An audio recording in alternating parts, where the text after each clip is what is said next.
It's not uncommon for atheists to bring up the problem of evil when challenging Christian beliefs. Christian apologists have various responses to this challenge. Here is the worst of them. I think we have to step back from this and realize there's a chasm of knowledge between an infinite God and finite human beings.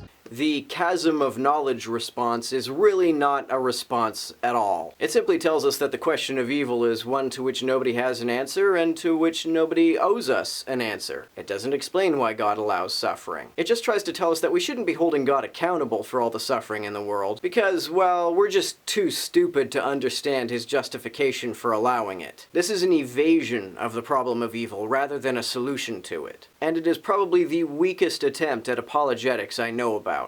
And a great analogy is the kind of the chasm of knowledge between a parent and a child, right? I mean, when my kids are babies, I take them to the doctor to permit that doctor, to allow that doctor to stick them with needles, right, to cause them pain.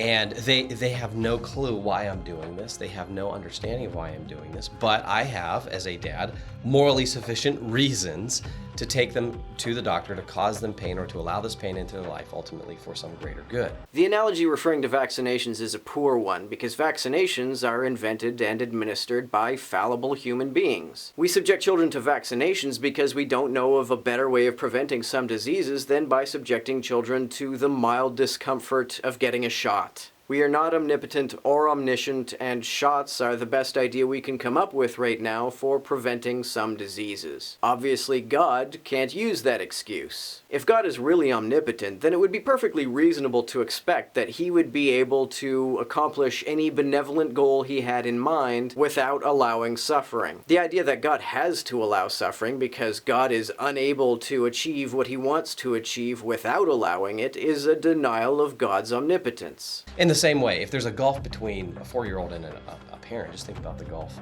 of understanding and knowledge between God and human beings.